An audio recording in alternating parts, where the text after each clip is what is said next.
você abra, por gentileza, a sua Bíblia no Evangelho segundo Mateus, no capítulo 6, e hoje dos versículos 19 até 21. Evangelho de Mateus, capítulo 6, versículos 19 até 21.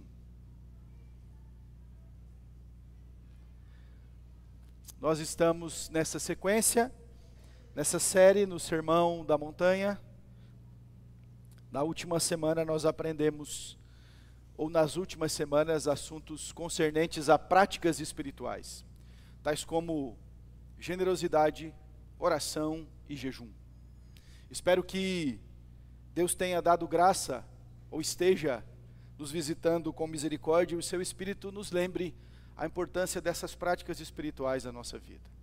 Agora o nosso Senhor começa a tratar acerca da ansiedade, da solitude, daquilo que nós desejamos para a nossa vida, e ele insere o assunto sobre prioridades, riquezas, dinheiro, mamon, aquilo que nós sutilmente tratamos, mas nem sempre nos aprofundamos nesse assunto. Via de regra nós imaginamos assim, pois bem, se nenhum de nós aqui é milionário, pelo menos não informou esta igreja ainda, se algum de nós não é milionário, então a avareza não é um pecado que nos atinja. Lê do engano. Porque aprendi certa vez com um pastor que nós podemos ter amor por aquilo que não possuímos. Muitos de nós podem cultivar com certa sutileza a avareza no coração, mesmo sem possuir bens. Jesus sabia disso. Conhece os seus discípulos e o coração humano. Portanto, trata deste assunto. Vamos ler a palavra de Deus, se você puder, permaneça com sua Bíblia aberta, por gentileza. Versículo 19 nos diz assim a Escritura: não acumuleis para vós outros tesouros sobre a terra, onde a traça e a ferrugem corroem, e onde os ladrões escavam e roubam. Mas ajuntai para vós outros tesouros no céu, onde traça nem ferrugem corrói, e onde ladrões não escavam nem roubam. Porque onde está o teu tesouro, ali estará também o teu coração. Vamos orar mais uma vez? Senhor, é a tua palavra, verdade viva, eficaz, instrumento, a revelação bendita do Senhor, a comunicar ao teu povo. Pai, tu o sabes o quanto necessitamos, mas somos incapazes de compreendê-la, e tampouco eu de ensinar o que queres, se o teu Espírito não nos visitar com graça. Portanto, Senhor, te pedimos, ilumine tua verdade, traga-nos o entendimento, e a cada coração que achegou aqui, neste lugar de oração, seja encontrado por tua misericórdia, alimentado por tua santa verdade. Cremos no Deus bondoso, no Deus de amor, no Deus de misericórdia. Por isso oramos confiados em ti, no bom nome de Jesus. Amém. Você já observou o quanto as pessoas podem fazer por dinheiro? Você já deve ter ouvido, lido e ficado estarrecido com notícias a respeito de alguém que coloca a sua vida literalmente no lixo, que se joga e que entrega tudo o que possui em busca ou tentando em algum sentido enriquecer. Quantas histórias de tragédias, quantos problemas descabidos acometem famílias inteiras, simplesmente por um anseio, por uma busca, por um desejo desenfreado por tesouros terrenos. O tesouro é um enredo de filmes, livros, histórias, em busca do tesouro. Todos nós aqui, quando ouvimos alguma menção sobre riqueza e tesouro, a gente no fundo pensa, por que não sou eu? Não era diferente nos tempos de Jesus. Havia este anseio, este desejo. A Escritura fala que alguns homens pregavam a palavra, pasme você, muito semelhante aos nossos dias, em busca de lucro, visando algum benefício material. Algumas pessoas se aproximaram de Jesus pensando obter algum destes benefícios e benesses. Ao ponto de alguém dizer, Senhor, eu vou te seguir por onde fores. E ele alertou, dizendo, olha, o Filho do Homem não tem um lugar onde reclinar a cabeça. As raposas têm os seus covis, As aves dos céus os seus ninhos, mas se você está pensando em me seguir, para obter algum favor, algum conforto nesta vida, o caminho está equivocado, a sua concepção. Olhe para a nossa nação, irmãos. O quanto este assunto vem à tona, o quanto nós lidamos com isso com grande dificuldade. Na última semana, ou na penúltima, eu li uma matéria que me deixou assim, e eu li, reli, busquei em outros lugares, porque eu não estava acreditando. Somente no mês de agosto deste ano, os beneficiários do Bolsa Família depositaram ou utilizaram 3 bilhões, não é bilhões, no jogo do Tigrinho. Eu fui buscar essa notícia mais uma vez para trazer como ilustração do sermão. Poucos veículos, esses principais, essas concessões principais, não trazem tanto, tive que olhar bem e é um fato. Isso é um relatório que o próprio governo pediu a essas empresas de bet que estão escravizando muitas famílias no Brasil. Eu conversava com pessoas, fui assistir podcasts, famílias inteiras destruídas. Uma senhora que vendeu até o sofá da casa para poder apostar. E esta realidade pode ser que se achegue em algumas de nossas famílias. Pode ser que você que esteja me ouvindo caiu em tentação de jogar nestas coisas e se debruçou sobre Mamon. E está colocando a perder num vício que é escondido, oculto, sutil, através de um clique, mas que está escravizando o seu coração. Quanta gente. Casos de pessoas que atentaram contra a sua própria vida, porque começaram a apostar, e já não havia mais o que fazer. Relatos, números, dados. A gente acha que isso é meramente uma indução ao lazer. Não, irmãos, isso se chama idolatria. Jesus ergue a pregação e diz assim: existe um Deus, com D minúsculo, entre nós. E é o único Deus que Cristo nosso Senhor intitula. É o único ídolo que ele menciona. É o único que ele expõe. Ele diz: nós vamos aprender adiante, você não pode servir a Deus e a Mamon. O Deus, o ídolo ligado ao dinheiro, ao desejo desenfreado por enriquecer. Então, se Jesus está nos alertando isto, é porque nós estamos sujeitos a esta idolatria e a este pecado. Jesus fala de 3 coisas importantes aqui no texto. A primeira delas é: cuidado, não fique ajuntando tesouros nessa terra, porque os tesouros daqui não são garantias ou garantia alguma. Eles estão suscetíveis à desvalorização, a que o ladrão o roube, a que o tempo, as intempéries, ou a traça e a ferrugem podem consumi-lo. Em contrapartida, você deve buscar tesouros nos céus, porque lá há uma garantia. É um tesouro sublime, eterno, perene. Em terceiro, a sua busca, a sua dedicação, a sua primazia vai revelar aonde de fato está o seu coração. Vai demonstrar onde você tem posto o seu coração. Pois bem, aprendamos aqui com a Escritura. No versículo 19. Não acumuleis para vós outros tesouros sobre a terra, onde a traça e a ferrugem corroem, onde os ladrões escavam e roubam. E a primeira verdade que nós aprendemos, irmãos, é que nós não devemos, está muito explícito no texto, nós não devemos ter como uma prioridade das nossas vidas o acúmulo de tesouros nessa terra que se esvairão, que acabarão, que ruirão. Nós não devemos ter como prioridade o enriquecimento em detrimento da nossa vida com Deus. Os tesouros da terra, algumas reflexões aqui, algumas aplicações deste ponto. Primeiro, é muito claro, os tesouros da terra são perecíveis. Quantas pessoas já foram enganadas por falsos investimentos?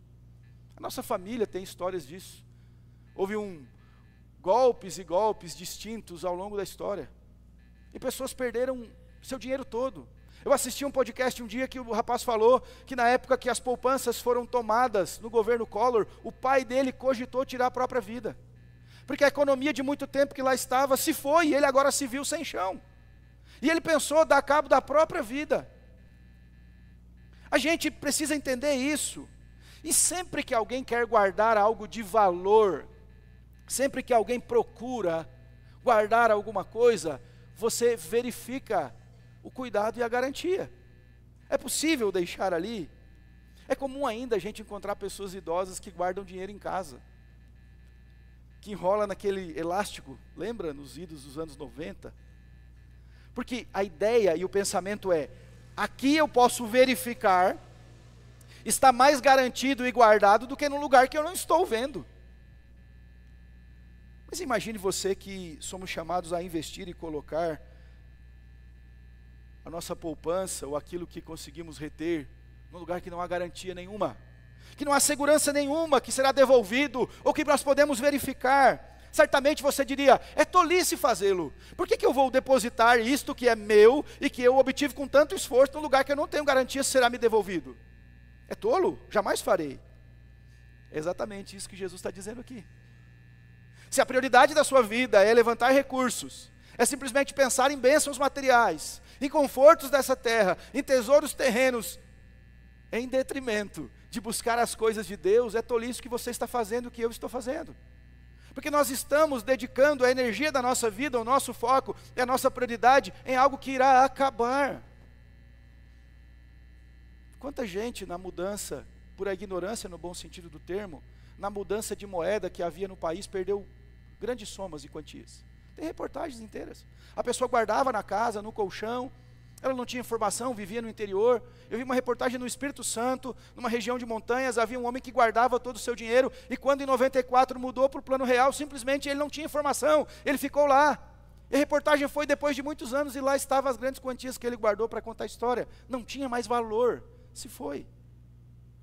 Jesus também não está aqui censurando uma precaução, um cuidado. A Bíblia fala sobre isso. O próprio Cristo contou uma parábola. Quem que é que se assenta para uma construção que antes não calcula? A Escritura diz que se nós não cuidarmos da nossa família, nós somos pior do que os descrentes. A Escritura também diz, a ninguém devais nada, senão o amor. E agora você lembrou dos boletos e falou assim, pastor, fui pego nesse versículo agora, porque eu estou devendo bem mais que o amor. Não é isso? Então a Bíblia não está censurando que você tenha cuidado, gerenciamento, organização, não é isto. O que Jesus está tratando é sobre corações e prioridades.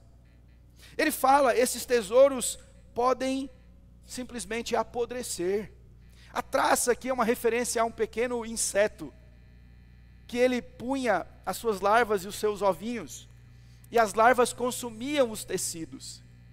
Então o que ele está dizendo, sabe aquela roupa bela que a gente guarda, e que as vestes cerimoniais, ou para ocasiões especiais, quando alguém ia pegar no seu baú guardado, não estava mais, ou estava toda corroída, corrompida. Da mesma forma, a ferrugem nos elementos e tesouros da época. Na construção das casas era muito possível que alguém quebrasse um daqueles tijolos frágeis e metesse a mão e o ladrão pudesse roubar. O que Jesus está dizendo, irmãos, esses tesouros do mundo são voláteis, efêmeros e passageiros. Por favor, olhemos para Deus. As coisas passam. Não caia no conto, irmãos, da serpente. Tudo isso te darei se prostrado me adorares. Não seja uma mente incauta à mercê de coaches que vão dizer para você, por que você não é rico ainda? Não destravou a sua mente. E o que está destravando são os milhões na conta dele, enquanto muitas pessoas seguem em busca de uma ganância, de uma cobiça de seus corações. Eu não estou dizendo que você, irmão, irmã, você jovem, não deve lutar, trabalhar, se capacitar, para que você tenha recurso para a sua vida. Isto é bênção.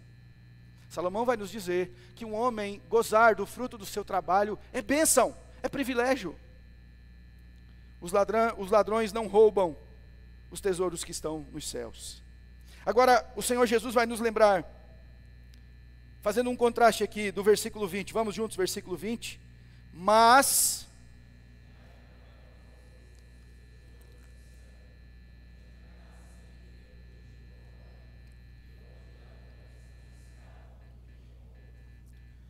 a gente geralmente tem uma certa inveja, isso é pecado, quando a gente vê alguém falando do quanto ela possui, de quantos bens, de quantos milhões, a fortuna daquele bilionário é X, aquele jogador de futebol ganha tanto por hora e você faz a conta.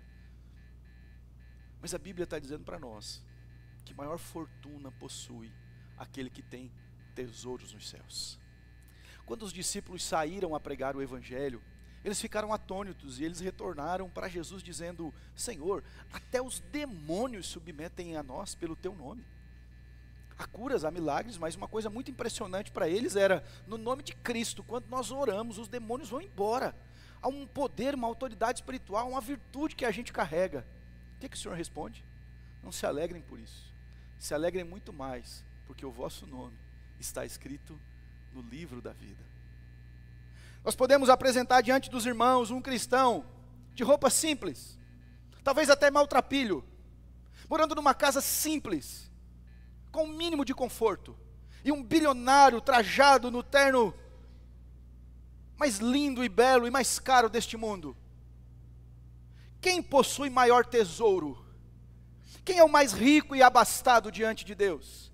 A quem nós deveríamos desejar se parecer nesse sentido? Qual tesouro nós mais valorizaríamos? A quem mais nós gostaríamos de aprender sobre investimentos? Me diga como devo fazer para investir nos céus. É aquele que possui a Cristo, possui tudo. Jesus não está falando sobre conquistar salvação, sobre granjear para obter alguma coisa, mas aquilo que graciosamente já nos foi dado. Colossenses capítulo 3 vai nos dizer, irmãos: pensem nas coisas que são do alto e não nas que são da terra.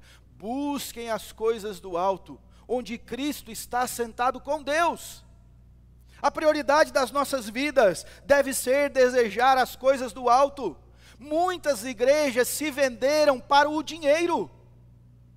Estão extorquindo pessoas, uma pregação focada nas bênçãos materiais, uma pregação mundana, materialista, avarenta. Há uma igreja em Apocalipse que ela diz assim: eu sou rico, eu tenho tudo, nada me falta. Aí brada um diagnóstico de Cristo para ela: você diz que é rico e nada tem falta? Eu te digo que você é pobre, cego, nu e infeliz. Eu tenho tudo, nada me falta. Se você não tem a Cristo e os tesouros dos céus, você está perdido. Porque há já quem disse no passado: não há gavetas nos caixões. Os faraós tentavam representar isso nas pirâmides, sendo sepultados com tesouros e grandes coisas, mas nenhum deles pôde levar uma moeda para a eternidade. Jesus vai nos dizer que um homem, em uma parábola, tratando sobre a avareza e a confiança nos bens desta vida, este homem tem uma grande colheita, e ele olha para aquela grande safra e ele diz: agora, como diz aqui em São Paulo, estourei no norte. Eu nem sei o que significa isso, mas me dei bem. Ele diz: agora eu estou abastado, agora eu não preciso mais nem trabalhar. E ele diz para si: ó minha alma, agora você tem bens para muitos anos, come, bebe, regala-te. É só construir outros celeiros para armazenar e acabou. Minha aposentadoria chegou. E você ia dizer: parabéns, marca um churrasco que nós vamos aí. Mas o que Jesus diz? Louco, se hoje te pedirem a tua alma, o que tens preparado, para quem será? Está garantido no celeiro? A colheita foi boa? Os bens estão aí? Mas onde estão os tesouros celestiais na sua vida? Quais os anseios que você tem sobre as coisas dos céus? O tesouro dos céus é seguro. O apóstolo Paulo vai dizer a Timóteo, que inspira um hino nosso: mas eu sei em quem eu tenho crido. Ele vai dizer: porque eu sei em quem eu tenho crido, e eu estou certo que Ele é poderoso para guardar o meu depósito até aquele dia. 2 Timóteo 1,12. Eu sei em quem eu tenho crido. Paulo morre numa masmorra, segundo a tradição, decapitado, sem bens, sem posses, mas ele diz, essa é a última epístola de Paulo: eu estou partindo, mas eu tenho um tesouro. Eu estou indo embora deste mundo. Segundo este mundo, eu sou pobre, nada possuo, mas eu estou partindo para tesouros eternos. Os tesouros dos céus não perdem o valor. Eu não sou nem um especialista, longe disso, de entender de finanças, mas os tesouros dos céus não passam pelo problema da inflação, pela bolsa de valores, na sua instabilidade. Não, é garantido. Porque quem garante, irmãos? É Deus. O tesouro que nós temos nos céus é de valor inestimável. Não se compara. 1 de Pedro 1,4, Pedro vai dizer que Deus reserva bênçãos, um tesouro para nós nos céus. Há muitos tesouros que nós possuímos. Oramos hoje aqui sobre um tesouro desse. Os nossos pecados foram perdoados. Alguém pode comprar perdão de pecados com dinheiro? Eu estava relendo Atos, e aí no momento tem um homem que se converte lá, e ele olha para o povo, para o grupo, e é um tipo de pregação e virtude, e as pessoas estão cheias do Espírito, e ele diz assim: quanto que paga para ter esse negócio? Os apóstolos dizem: não fale isso, peça a Deus misericórdia, quem sabe Ele te perdoe. Isso que nós temos não se conquista com dinheiro. Você foi perdoado por Deus. O homem que possui todos os tesouros deste mundo, se ele não reconhecer a Cristo e não se arrepender de seus pecados, ele não obtém o tesouro que hoje você, meu irmão, possui. Nós temos os nossos nomes arrolados no céu, como eu já disse. Outro tesouro, nós possuímos o amor de Deus, e Romanos vai dizer que ninguém nos separa deste amor. Jesus nos informa em João 14 que Ele nos foi nos preparar lugar, moradas, mansões celestiais. A Bíblia diz que nós temos a Cristo para o nosso próprio deleite e alegria. Nós temos a vitória no Senhor, nós temos o Espírito Santo, nós temos a alegria de poder estar em Deus, nós temos a justificação, nós temos a oração respondida, nós temos o amor de Deus derramado em nós, nós temos a promessa de uma coroa incorruptível nos céus. Quantos e quantos e quantos tesouros são descritos na Bíblia, e eu e você nos achamos pobres, porque nós não entendemos a palavra de Deus. Porque talvez nós estejamos como o irmão mais velho do filho. Estou aqui tanto tempo, pai. Nem um novilhinho cevado, o pai nunca me deu. Eu nunca pude reunir meus amigos e fazer um churrasco. Esse teu filho mais velho que estava longe, veio, o senhor fez uma festa para ele. O que o pai responde? Pô, meu filho, tudo que eu tenho é teu. Você sempre teve a herança aqui, nunca percebeu? Essa fazenda enorme sempre foi sua. Todos os bezerros que estão aqui, os novilhos, são teus. Às vezes nós estamos como esse filho mais velho, a gente tem bênçãos, e nós estamos assim: ai, que vida. Porque nós não observamos as bênçãos espirituais, porque nós estamos nos balizando igual o mundo. O mundo avalia talvez pela sua vestimenta, por aquilo que você possui. No mundo, irmãos, dinheiro é poder. Quanto mais dinheiro você tem, mais bem recebido você é, as portas se abrem, as pessoas querem estar ao seu redor. Mas a Bíblia está dizendo para nós: não se avalie como o mundo, não se compare, olhe para Deus, você é abençoado. Em terceiro, irmãos, Jesus diz para nós que esta prioridade revelará o nosso coração. Vamos juntos ao versículo 21. Porque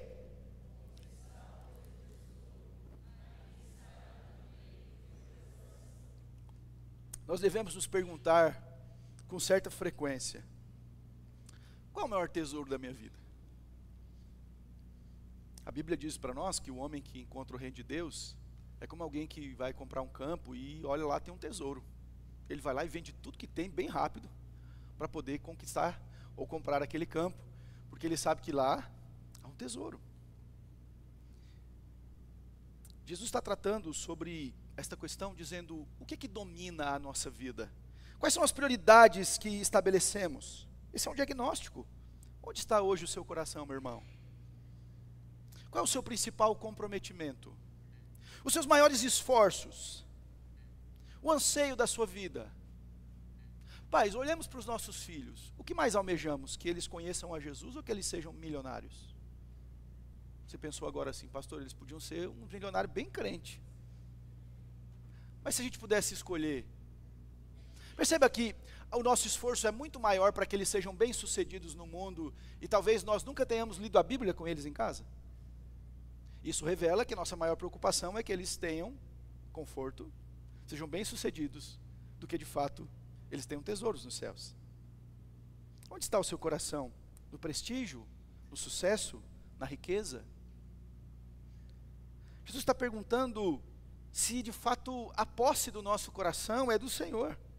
Nosso tesouro está naquilo que nós mais estimamos.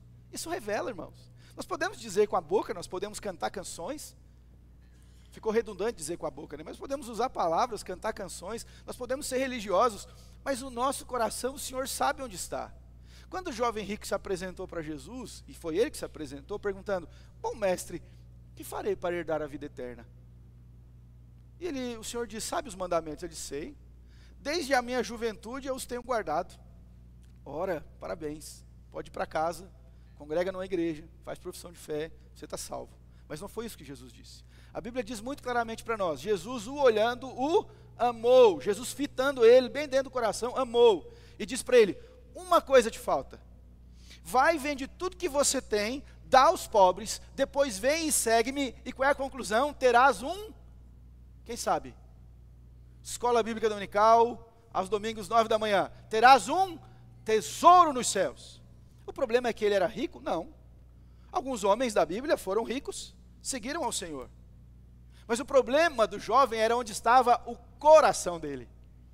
Porque a Bíblia diz: e ele retirou-se triste, porque possuía muitas propriedades. Onde estava a confiança dele? Olha a sutileza mais uma vez, expressão que eu usei no começo. Religiosamente, ele estava de parabéns. Ele seguia os mandamentos. Ele próprio disse: eu sigo. Ele dava esmola, ele guardava o sábado, ele provavelmente cumpria todos os ritos religiosos estabelecidos naquela época, mas qual era o problema? A avareza não se mede externamente só. Deus é que sonda e sabe como está o coração. O coração dele estava preso às riquezas, e quando Cristo o confrontou, ele saiu triste, porque ele não conseguiu abdicar daquilo que o seu coração estava preso. Onde está o nosso coração? O nosso coração está naquilo que mais estimamos. O nosso coração é maculado pelo pecado, é verdade. O nosso coração, irmãos, eu estava ouvindo um absurdo destes ditos apóstolos da internet, que o cara dizia assim: eu vou explicar para vocês, provar na Bíblia. Quando fala provar na Bíblia, já dá assim um calafrio, que Jesus era rico. E aí ele citou o texto: porque ele, sendo rico, se fez pobre por nós. Que tristeza, irmãos. Mas simplesmente para provar sua avareza. Simplesmente para provar porque que ele usa um Rolex no púlpito. Porque que eles gostam das pompas, usando a própria figura de Jesus. Ora, irmãos, onde está o nosso coração? Diante desse tema, é importante que sondemos o coração e que supliquemos ao Deus que muda corações. Há uma promessa: darei a vocês um coração de carne, no lugar do coração de pedra, colocarei um coração de carne. Num coração que está atribulado com este mundo, Deus pode nesta noite tocar no seu coração e mudar as prioridades, e fazê-lo desejar as coisas dos céus. A gente pode perguntar: pastor, mas tudo que ouvimos então é equivocado a gente ajuntar tesouros nos céus? Todo rico está em pecado? Não é isto. Não é isso que o Senhor está falando. Mas onde está de fato o nosso coração? Eu concluo, irmãos, fazendo algumas perguntas importantes para nós. Onde está a nossa segurança? No que nós confiamos? O Senhor irá nos desafiar pela sua palavra, dizendo: olhem para a natureza, olhem adiante de vocês e pensem a respeito. Onde está a confiança? Em quem vocês de fato entregam o cuidado da vida? O seu maior investimento está nos tesouros da terra ou dos céus? Reitero que o Senhor não está, em algum sentido, chancelando qualquer tipo de falta de gerenciamento e cuidado familiar e pessoal. Não é isso. Mas o Senhor está nos fazendo lembrar onde colocamos o nosso coração. O que desejamos? O que de fato move a nossa vida? Tiago vai nos alertar para como nós tratamos pessoas de classes distintas.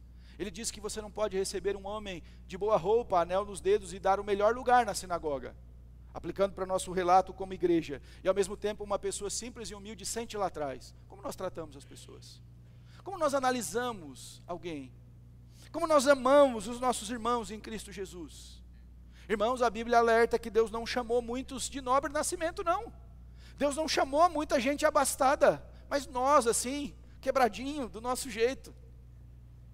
Essa é a graça de Jesus. Como igreja, nós jamais devemos nos inclinar a amar o dinheiro. É necessário o recurso, é necessário o sustento, mas nós amamos a Cristo mais do que o dinheiro. Ou nós não amamos o dinheiro, nós amamos o Senhor e a sua palavra. Não negocie princípio, seja no trabalho, onde quer que seja, jamais se dobre a mamon para desobedecer a Deus. Deus tem o sustento e o controle da sua vida. Importa obedecer a Deus do que aos homens. Honre o Senhor em tudo que você fizer. Cuide de ter o seu coração nas coisas de Deus. Ao terminar este culto, pense o quanto você tem investido em tesouros nos céus. O quanto valorizamos as coisas eternas em detrimento daqui. A vida passa e é brevíssima. Quanto ao homem, os seus dias são breves. É como uma neblina que você acorda pela manhã e vê aquela neblina tão forte e logo ela se dissipa. É como uma bela planta, uma flor do campo. Você observa, mas se der uma chuva forte, um granizo muito comum lá no sul, se der, por exemplo, um sol escaldante, ela murcha, seca e morre. Somos nós. Valorize tesouros nos céus. Mas eu sei em quem eu tenho crido. E eu estou certo que é poderoso para guardar o meu tesouro até o dia final.